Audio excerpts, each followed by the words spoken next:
Hi guys, it's Luton here, and I'm back for some more Battlefield 4 gameplay. Today we're looking at Rush on Golmud Railway. Now you guys know I haven't done tons of Rush for Battlefield 4, and the main reason for this is that, you know, I don't know, it just doesn't have the same feel, and it's kind of, a lot of the Rush games I've played have been pretty shocking. Now this is part of my week of playing solo. I got a lot of solo gameplay. I'm not playing with any squad, nobody I know, just random public games, and then we sort of see what we can learn from that and what we can take away from it. Now this Rush game started off pretty badly. In fact, I really didn't think we were even going to get past the first base, but eventually we did. Now I'm going to try and break this down for you, my thought processes, and observing some of the things that happen in the game, some of the things that are bad, some of the things that are good, and there's a lot of different stuff happening in here. In fact, I hope I'm even able to talk about all the stuff I want to in this game, because despite this being a moderately long round, there's so much to talk about, so I don't even know if I'm able to get through. But if you haven't joined me for one of these before, if you're new to the channel, this is a kind of round breakdown. I do these intermittently where I look at some gameplay and I break down and analyse what's happening in the game and what you can take away from it. So here we are at the beginning of the round, and I really didn't know as well, you know, what this team's going to be like, how are they going to take these things away. I wanted to wait until I had people on board. You can see Fridge showing kill assist here, and I was really hoping for some reps. I was hoping that we were going to be able to keep the scout heli in the air for a while. I was hoping to be able to kind of suppress that enemy, allow our team to move forward, because you can see already we've got snipers and bipod LMGs setting up on these rocks around here.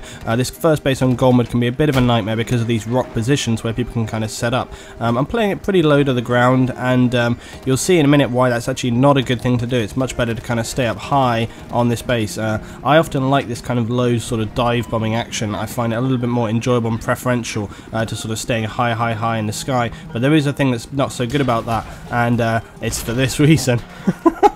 Which is that the MBTs will wreck you out of the sky, and this other team, they're pretty good as well. They're pretty good at keeping things tied down, locked down, and that's one of the main issues that we have here on this round. So after that brutal humiliation, I decided, okay, no more helicopters, we got to play this one on the ground, because they're just going to wreck us. And I tell you what, if a team is that sort of proactive, it's going to be, if it's not that tanks, it's going to be anti-aircraft or RPGs, so you're not going to be able to keep that thing in the air for very long. Might be worth kind of bringing in later on if we kind of keep the enemy suppressed a little, and you can start to sort of bring those things in there. So I decided to go for a little bit of a kind of semi-flanking thing, but I didn't want to go too sort of flanking to begin with. I wanted to sort of get a measure of sort of how the enemy team were. But it quickly becomes apparent right here, look at this, only move forward just across the road, and already we start to see multiple guys camped up here on these rocks, grenades, tons of guys camped up there firing down on us, and we're sort of trapped already. Fridge tries to push up, I get wrecked by this guy, and you can just see we're under a huge amount of stress and pressure from these snipers, RPGs, engineers. Look at them, they're just sort of rolling back between one and the other, and it seems like as well the commander has got a good measure of what's going on there as he drops that ammo crate right onto the squad that's doing the best gameplay right there. So we start again to move, and I decide, okay, things are incredibly locked down. I'm going to now try for a complete flank. I'm going to try and go the max that I can. I'm going to try and avoid, get around behind those guys, see if I can put any pressure on them, see if I can clear them off and help my team out. But we'll see how this goes down. As I say, this team here, they're pretty good. They're pretty good at locking it down. We had a lot of difficulty with these team on other rounds, and they were really putting the pressure on. And you can see I've moved up here, flanked up onto this squad, but look at that, I don't get anywhere near. I just get slaughtered the moment I arrive. And obviously with those vehicles, they can hear them coming, they can see them coming, they got spotters behind and all the rest of it. But look at the kind of nice spread they've got here going on. They've got kind of left flank, right flank covered. They've got a, look at this right here, see, good concentration around A, but look, B, identify a weak point at B, okay? They're not locked down on B, they're all focused on the A position. Even their tanks were locked up there. They've got one tank, which was the one that shot me down far right here, and that's why I decided to jump in on this tank here with kill assist. Now unfortunately I'm an assault, I'm not an engineer, okay, so I can't help him and rep stuff, but I may have the opportunity to kind of get out like this. And whilst this is, you know, kicking off, I dropped some smoke there, trying to help him out a little bit, but I want to really sort of flank up here. The trouble is, look at this, got no cover whatsoever, got nowhere to hide, and it immediately puts me in this kind of quite bad situation. I identified very quickly, I was like, I'm going to die, I'm going to die, I'm going to die. There's no chance I have of moving up here, because they got snipers on these rocks here, and I was like, but I'm trying to, look, here we go, straight away, I'm just like, oh Jesus Christ, it's happening already. I wanted to stay alive. I was like, no, please, God, just let me live a little. They're trying to move up on these guys, but they've got so many people locked down on these rocks, it's just a nightmare. Now, I am carrying smoke, and smoke is not as useful as it has been in the past. Bad Company 2 smoke, Battlefield 3 smoke was far better, but I'm just trying to throw some of this stuff out here as a little bit of distraction. I'm trying, here we go, look, you see, I'm just trying to give myself any chance I can, drop it in the middle here, just try and create a little bit of distraction so that I can get through. And astonishingly, it works, and I managed to get through onto B. Also, as I say, looking at the map when I spawned and identifying the weak spot. Now, the trouble I have now, all these guys are going to be coming down on me. And I try to get in here, try to lock these guys down. I managed to get 2 kills. Do I get a third? Probably not. Got so many people now laying down on me. Get this guy here, and there we go, I get dropped down. However, oh, that's right, it's that guy there with that heavy 50 cal. And again, look at this base is so heavily defended, seriously. But again, despite the fact that we probably don't get this target, I don't think we get B, or do we? I don't know. But look at the map right now. This is the thing, is if you can get that arm, it kind of gives everyone a morale boost. And I've said this so many times in the past, that when you're playing Rush, you have to be proactive, you have to go for those caps, because if you don't, the team will very often sit back. And again, remember, I don't have a squad to play with here. It's not like I can say to my guys, hey, you guys go for B, I'll go for A, I'll meet you at this position, push up hard now, don't focus on this target. I don't have any of that, because I'm just playing random public games. And if you're playing with a squad, it gives you so much advantage to be able to do that. But if you're in a game like this by yourself, you have to sort of think kind of psychologically about what you're doing in order to sort of get the most out of your team, okay? And so by arming that objective, it kind of says to the team, hey, this is doable, because you saw the difficulty the guys were having pushing up there. Although I've got to say, unbelievably stupidly, look, the team is they're still trying to push through this insanely difficult choke point rather than flanking. Look, they're all going the same way, and it's kind of, I always see this in games, and I think often what happens is people in games who maybe don't sort of think or know where to go, they sort of see other people moving around and they think, oh, okay, this guy's going here, so that I'll go there as well. The difficulty with that is that it just means that everybody goes the same way, and you end up all getting just horribly slaughtered. But if you can actually make that push forward yourself, and you can lock a base, alright, you can cap an objective, then it gives everyone a little sort of, and this is it, look, push through, go up, look, they're all still behind me. I've managed to run through here. Annoyingly, look, you can't arm this from down here, you have to actually get up on the bloody thing, which is ridiculous, okay? I'm trying to drop some smoke here, look, so I can give because I know there's people looking down on me from up here, so I want to try and give myself some protection, but it's insane as well. But anyway, now look, we've got both armed, and finally the team are sort of moving forward. They're trying to take a little bit more control for themselves, and that's really what you want. And that kind of psychological thing of, look, hey, this is doable, it's not impossible. I know things have been really hard so far in the game, but it's possible. If you can just show that, and even just running forward and killing a couple of enemies can be the difference between sort of, controlling around and not for teams. And here comes a guy on the objective, but I really should have shot for this guy first. I thought he was kind of far away and that he wasn't going to sort of bother engaging me too much, but that was stupid of me. I totally should have got that guy down before I went for the objective. I was just sort of prioritising the objective.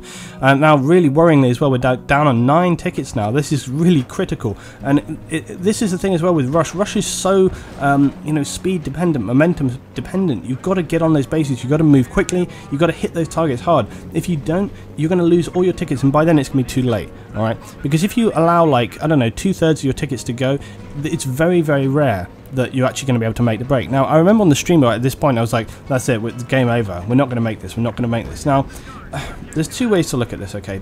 I have had rounds before now, and I always say never give up. That's totally true, which is why I am moving back to the objective instead of just sitting back in the spawn, chilling out. I'm moving back up here, trying to get on the guys here, trying to engage. Too short on that range there. I adjusted a little bit.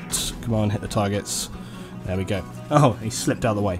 Anyway, but the point is, okay, that, yeah, for sure, okay, sometimes you'll get a fluke win, and that's exactly what happened here. Look, we've got 0 tickets, but it's armed, and we actually managed to take the base. So, unbelievably fluky. Now, people on the stream as well were going like, oh, good job, amazing. I was like, it's not amazing, okay, because we should have been up at that point earlier. If the team had flanked a little and pushed harder earlier on in that sort of section, that first base, we wouldn't have had the difficulty, we wouldn't have been down on that fine line. So, fantastic that we took the base, but it's not a good thing, okay? You shouldn't look at it as a good thing. It's a failure there because we didn't do it, efficiently enough. We didn't do it competently enough. It would have been better to be able to move up. When I capped that B base and it was flashing, all right, that would have been the time, the enemy are distracted, they've got to get back for the disarm. That would have been a great time there for our tanks to push up, maybe make a flank, the two, where the concentration of our players were maybe split into kind of like a pincer movement, attack A and B from different sides, and then maybe we would have had a more sort of positive aspect on there,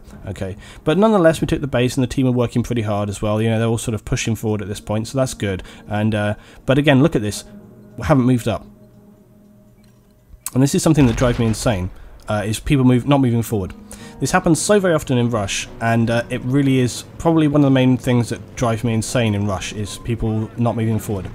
As I say, you know, you have a limited ticket count, so it's actually really, really critical that you use that to your best advantage. And when a base changes, okay, when you actually move and the base opens up on the next base to move forward to, that is a golden time window, okay? It is a golden window. You have a small, limited period in time, okay, where the enemy team will not have all fully respawned and they will not be fully set up in objective positions, okay? And that is your key time to move forward. Now look at this right now. The team have barely managed to move from the railway tracks. And we're already like, what is it, 10, 20 tickets down? They've not moved forward. Whereas my guys here, the tank and the jeep, we're already almost arming the next objective. And they still, even now, have barely moved. And it's so aggravating because, you know, as soon as that base opens up, you should be running. You should be running the flanking edges. You should be moving up with your squad, helicoptering in, taking fast movers. You should be getting up here onto that objective. And the trouble is, the fact that we managed to move up and get it armed, and then also the team are then not there to support you in order to defend it as well. So it's doubly bad, okay? And it means you end up being isolated here trying to do everything yourself, and it just becomes a frustration. And then that's when you have the situations like I was saying with the stream, where, you know, you're playing solo and you just can't make any progress because you just don't have that team support there. Now this was a fail by me. I could see all these guys in this building. I was like, are they disarming it? But look at this, like, he was hidden in there. I couldn't see him. And I think that just kind of goes to show you always got to be so careful with these diffusers. Amazing diffuse by that guy there, because I just absolutely couldn't see him. But I have to say, I think the supply crate was causing me a bit of a problem there as well. But yeah, you really have got to be so careful there. I was thinking that they were all in that building because he was so close on it, and I could see there was a lot of guys in that building next to the objective. So I was thinking, he's not there. He's in that building. They're trying to disarm some other way. But it turned out not. Oh my god, I forgot about that. Oh my god, I forgot that happened. I got killed by the supply drop by the commander. As I spawned in as well. Oh my god, that's hilarious. I hope that commander actually noticed that, because if it was me, I'd be like losing my crap. I'd be like, oh my god. Anyway, good times, good times. So, alright, so we've moved up and we've capped this base. Now look how fast that happened compared to the other base, and it's because we had that proactivity, okay? Players moving up. It helped as well that my tank team actually moved up and I got that kind of cap to begin with, because then it shows, hey, it's kind of again sending that message to the team, you can do this, you can cap it, it's good enough for you to move forward. So again, that kind of positivity, the ability to move forward, flank fast, really, really important in Rush. Same with the next base. We want to keep that momentum going on. Now, this is something people that have subscribed to me will know. I rant on and on about momentum. It's ultra, ultra important, okay? Momentum is like the key of many, many games, but it's even more the key in Rush. Momentum, like I say, is where you carry the weight of your attack onto the next base, and that's what we should be doing right now. But again, they're not doing that now. We have two guys, look here, see on the minimap right here, two guys, they know what's going on, they're moving up to the objective, they're getting in on the game, but the rest of the team, look, they're still dicking around in the base where they don't need to be. Something that I always say in Rush, okay, is if you finish a base and there's still enemy at your base, unless they're causing a big bloody DMRs.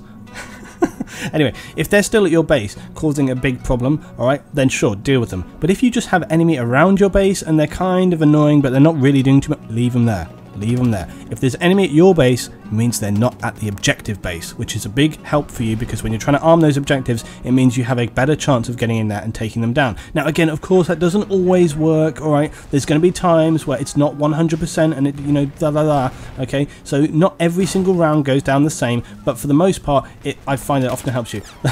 Unbelievable that guy was right there. I didn't expect someone to be sat right out in the open there like that, I thought. But yeah, this is a good point as well. Sometimes when you're sitting in positions, when you're trying to defend something, okay, the most hardcore defending position, not always the best one. Sometimes you might want to just sit out in the open, or like that guy right there, just sit next to the wall, okay? You don't often have to find these ultra best positions, because it's often people are sort of thinking about other things. Now, as I come in there, of course I'm looking for targets, but he was in the dark as well, and that's the other thing, is I saw another round as well, like, if you sit in the shadows, it's surprising the difference it makes. In fact, I only saw that guy was there because of his green laser light on the gun itself. If he hadn't had that on, I probably wouldn't have seen him at all, because he was really well camouflaged in there. Okay, so now we're moving up on B. Now the trouble we have right here is the building has been fully destroyed, which means we literally have got zero cover. This damn C4 didn't manage to kill him, sadly, before he took the tank down, but never mind. And again, look, they're all over us here. They're sort of going crazy. And we haven't lost that many tickets, though. We're only about like 40, 50 tickets down. So we're actually doing a pretty good job up to this point in time.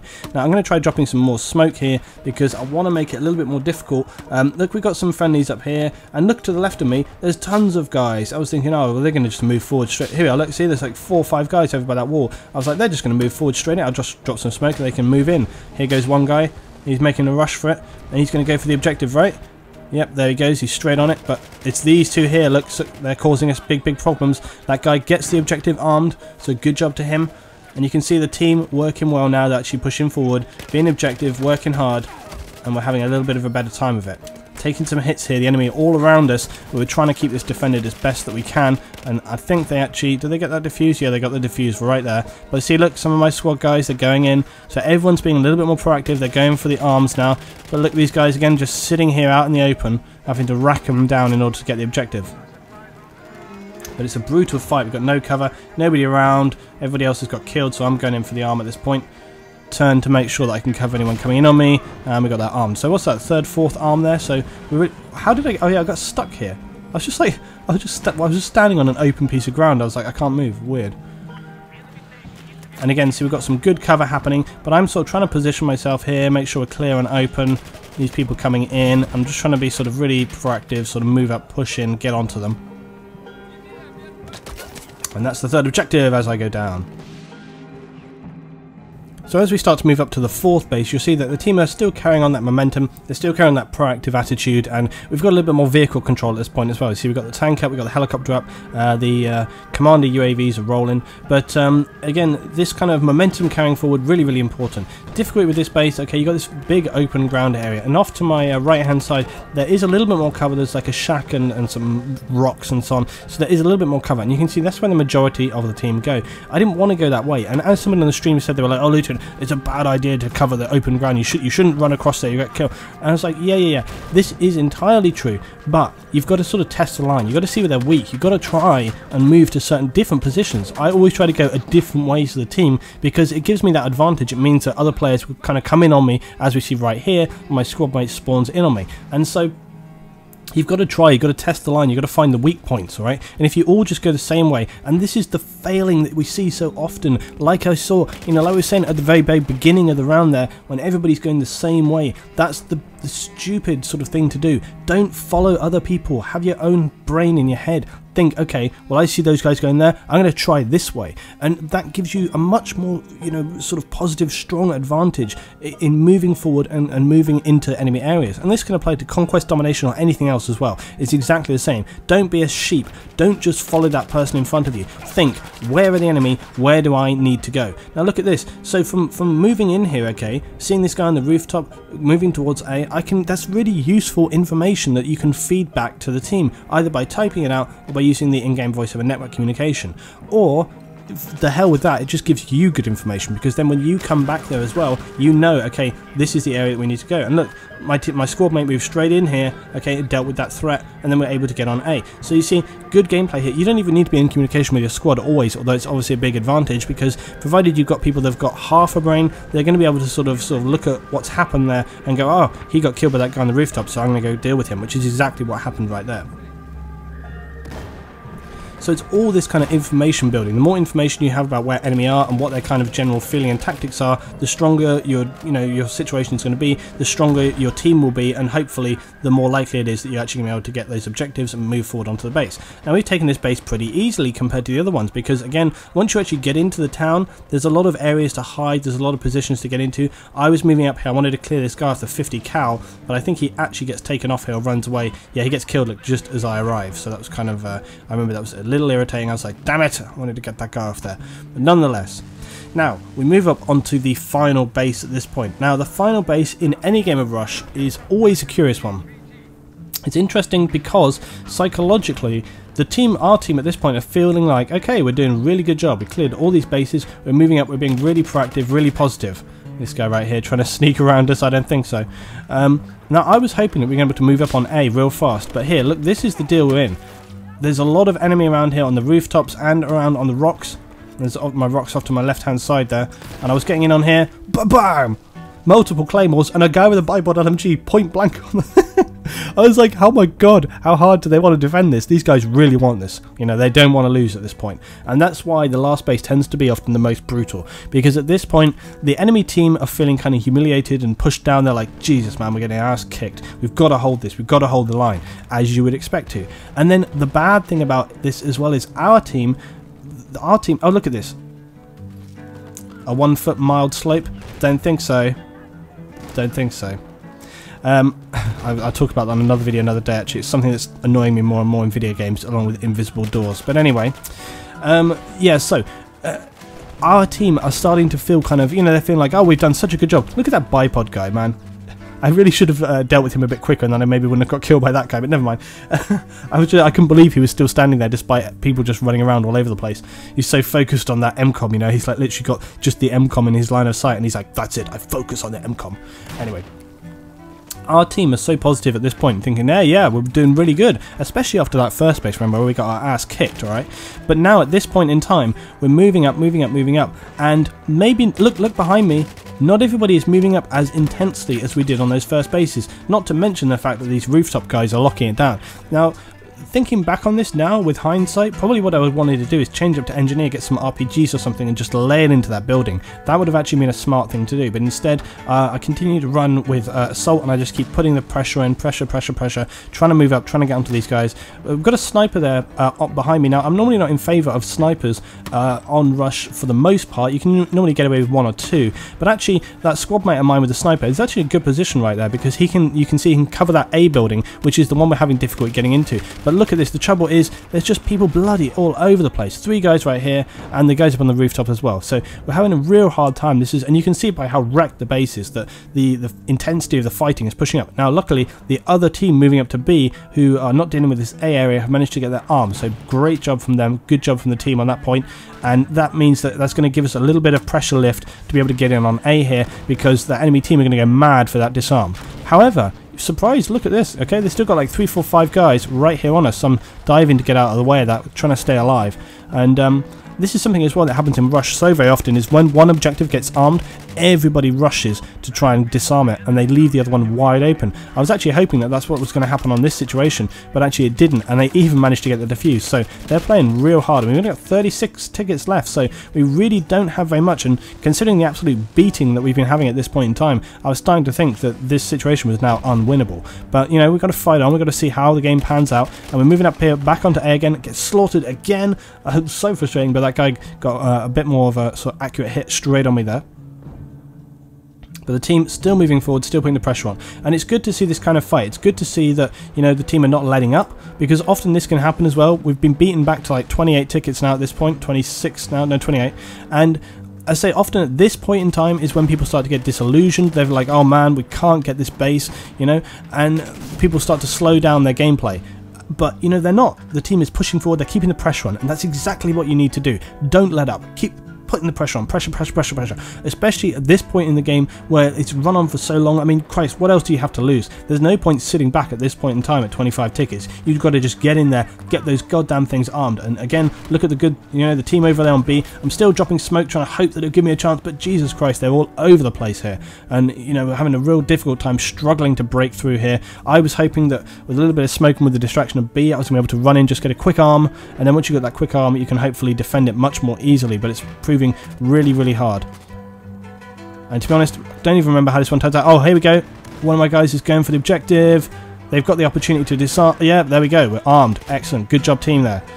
So again, remember the very first round that we had, the very first base, and how difficult that was to get anybody to move forward. Look at how the game has changed up as it's progressed. It's very interesting to look back at that first section where we had nearly the entire team stuck on that tiny little rock mound, and they refused to move forward, they wouldn't flank, they wouldn't move around. Look at how the game has progressed and changed, and you really feel this when you're playing and watching, that people sort of, they look at the situations that are happening in game and they think, hey, yeah, look, this happened, this worked, so now this is really positive, we can take this forward onto the next base, and you get get the win. So it's great to see that public games can work and can play out, but I really think that the key for this whole round goes back to that first base where we flanked to B and we got control of that. It gave people the initiative to move up and move forward. We were, pushing forward onto those bases and showing the guys, hey look, you can do this, you can move up, you can move forward, and then the players will often respond. I know people think that public players are just blind and they never do anything and they never sort of respond to anything, but I find that you don't even have to tell people, you just have to show them. You just have to show them that you can move forward, you can cap bases,